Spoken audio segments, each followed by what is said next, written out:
ബ്രഹ്മയുഗത്തിൻ്റെ cinematographer അദ്ദേഹമാണ് പാതിരാത്രി എന്ന് പറയുന്ന നവ്യ നായർ, സൗബിൻ, രഥീന എന്ന് പറയുന്ന പുഴുവിൻ്റെ ഡയറക്ടർ. ഇവയുടെയൊക്കെ കൂട്ടുകെട്ടിൽ വന്ന ഒരു മൂവിയാണ് പാതിരാത്രി. സോ ഈ ഒരു മൂവിയുടെ സിനിമാറ്റോഗ്രഫി ചെയ്തിരിക്കുന്നത് ഈ ഒരു ബ്രഹ്മയുഗത്തിൻ്റെ സിനിമാറ്റോഗ്രാഫറാണ്.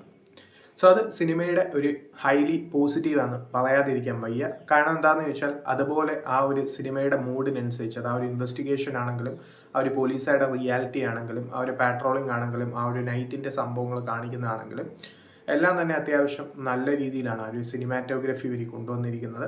അത് സിനിമയുടെ ഒരു വലിയ പോസിറ്റീവ് തന്നെയാണ്. സോ നമ്മൾ ബ്രഹ്മയുഗം കാണുമ്പോഴേ അറിയാം അദ്ദേഹത്തിൻ്റെ ആ ഒരു വർക്കിനെ കുറിച്ച്, അല്ലെങ്കിൽ നമ്മളത് എടുത്തു പറയേണ്ട കാര്യമില്ല.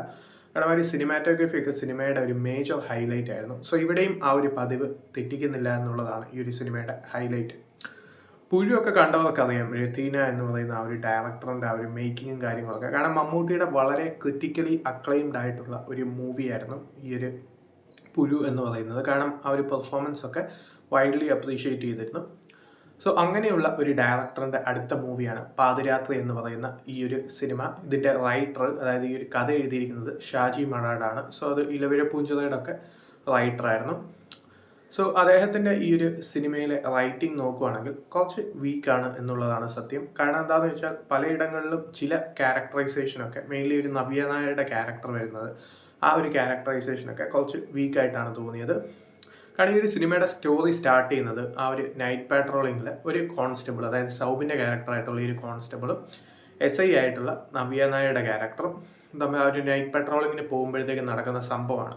അതിന് മുമ്പേ കാണിക്കുന്നുണ്ട് ഇവർക്ക് രണ്ടുപേർക്കും ഒരു ബ്രോക്കൺ മാരേജ് ആണുള്ളത്. സൗബിൻ്റെ ക്യാരക്ടറിന് ഈ ഒരു നവ്യ നായരുടെ ക്യാരക്ടറിനെ ഇഷ്ടമല്ല എന്നുള്ളത് ആദ്യമേ എസ്റ്റാബ്ലിഷ് ചെയ്യുന്നുണ്ട്. സോ അങ്ങനെ രണ്ടുപേരും രണ്ട് ബ്രോക്കൺ മാരേജസിൻ്റെ ആ ഒരു വിക്ടിംസാണ്. സോ അങ്ങനെ അതുകൊണ്ട് തന്നെ അവരുടെ പേഴ്സണൽ ലൈഫ് അത്ര സുഖകരമല്ല.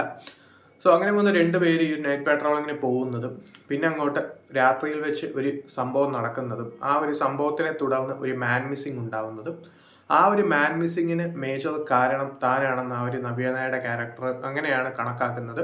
ക്യാരക്ടറിന് നല്ല ടെൻഷനുണ്ട്. കാരണം എന്താണെന്ന് വെച്ചാൽ സോ ആ ഒരു മാൻ മിസ്സിങ് ആയ ആൾക്ക് എന്തെങ്കിലും പറ്റിയാൽ താൻ റെസ്പോൺസിബിൾ ആവണം എന്നുള്ള ഒരു ടെൻഷനാണ്. സോ ആ ഒരു ടെൻഷൻ ബിൽഡിങ്ങിലാണ് ഫസ്റ്റ് ഹാഫ് ഫുള്ള് മുന്നോട്ട് പോകുന്നത്.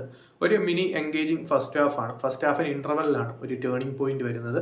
പിന്നെ അങ്ങോട്ട് സെക്കൻഡ് ഹാഫ് ഫസ്റ്റ് ഹാഫിനേക്കാളും കുറച്ചും കൂടി ബെറ്റർ ആയിട്ടാണ് തോന്നിയത്. സോ കാരണം എന്താ വെച്ചാൽ ക്ലൈമാക്സിൽ വരുന്ന ട്വിസ്റ്റ് ഒഴിച്ച് ബാക്കിയൊക്കെ നോക്കുകയാണെങ്കിൽ ഒരു പോലീസുകാരുടെ റിയാലിറ്റിയും അതിൻ്റെ കൂടെ തന്നെ എന്താണ് സംഭവിച്ചത്, എന്തുകൊണ്ടാണ് ഇങ്ങനെയൊക്കെ നടക്കുന്നത്, സോ ഇതിലെങ്ങനെയാണ് ഇവർ ട്രാപ്ഡ് ആവുമോ ഇല്ലയോ എന്നുള്ള സംഭവങ്ങളൊക്കെ സെക്കൻഡ് ഹാഫിലാണ് വരുന്നത്. സെക്കൻഡ് ഹാഫിലെ ഒരു മോണോലോഗ് ഉണ്ട്, ക്ലൈമാക്സിന് മുമ്പേ വരുന്ന ഒരു ക്യാമിയോ ഉണ്ട് ഒരു ആക്ടറിൻ്റെ. ആ ഒരു മോണോലോഗിലെ ആ ഒരു ആക്ടറിൻ്റെ പെർഫോമൻസ് എടുത്തു പറയേണ്ട ഒന്നാണ്. എത്ര ടെറിഫിക് ആക്ടറാണ് അദ്ദേഹം എന്ന് എല്ലാവർക്കും അറിയാം. പക്ഷെ എന്നാലും ഈ ഒരു മോണോലോഗ് ആ ഒരു സിനിമയുടെ ആ ഒരു ഇമോഷൻസ് ഉള്ള ഒരു സംഭവം പറയുന്നുണ്ട്. അത് ഒരു മോണോലോഗിൽ കൂടി മാത്രമാണ് ആ ഒരു ഓഡിയൻസിൻ്റെ ഇടയിലോട്ട് എത്തുന്നത്. സോ ഇമോഷൻസും കാര്യങ്ങളൊക്കെ ഡയലോഗിൽ കൂടി തന്നെ കൺവേ ചെയ്തത് അത്യാവശ്യം നല്ല രീതിയിൽ വർക്കൗട്ട് ആയിട്ടുണ്ടായിരുന്നു. പിന്നെ അങ്ങോട്ട് എന്തുകൊണ്ടാണ് ഇത് സംഭവിച്ചത്, എങ്ങനെയാണ് ഇത് സംഭവിച്ചതെന്ന് പറയുന്ന കുറച്ച് സംഭവങ്ങളൊക്കെ ഉണ്ട്.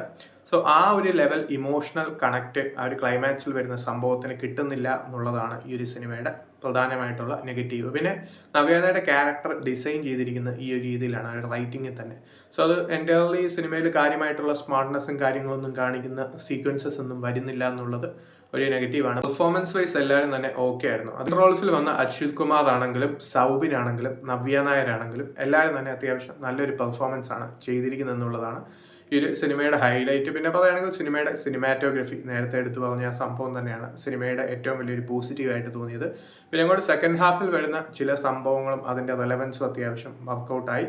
ബാക്കി നോക്കുകയാണെങ്കിൽ ഈ ഒരു മെയിൻ കോൺഫ്ലിക്റ്റിലോട്ട് കടന്നു കഴിഞ്ഞ് ക്ലൈമാക്സിലോട്ട് വരുമ്പോഴത്തേക്കും ഉള്ള ഒരു ഇമോഷൻസും സംഭവങ്ങളും ഉണ്ട്. ആ ഒരു ക്ലൈമാക്സ് വരെയുള്ളത് ഓക്കെ ആണെങ്കിൽ ക്ലൈമാക്സിലോട്ട് വരുമ്പോഴുള്ള ആ ഒരു ഇമോഷൻസ് സംഭവങ്ങളും കണക്റ്റ് ആവാത്തത് സിനിമയുടെ ഒരു നെഗറ്റീവായിട്ടാണ് തോന്നിയത്. സോ ബാക്കി നോക്കുകയാണെങ്കിൽ വൺ ടൈം വാച്ചബിൾ ത്രില്ലർ മൂവിയാണ്. അത്യാവശ്യം സസ്പെൻസും ത്രില്ലർ എലമെൻറ്റ്സ് ഒക്കെ മൂവിയിലുണ്ട്. എന്നാലൊരു ഗംഭീര ഔട്ട്പുട്ട് നൽകുന്നില്ല എങ്കിൽ പോലും ഒരു കുറച്ച് ത്രില്ലിംഗ് എലമെൻസും സസ്പെൻസും ഒക്കെ ഉള്ള ഒരു പോലീസുകാരുടെ റിയാലിറ്റി ആ ഒരു രീതിയിൽ കാണിക്കുന്ന ത്രില്ലറാണ് ഈ ഒരു സിനിമ.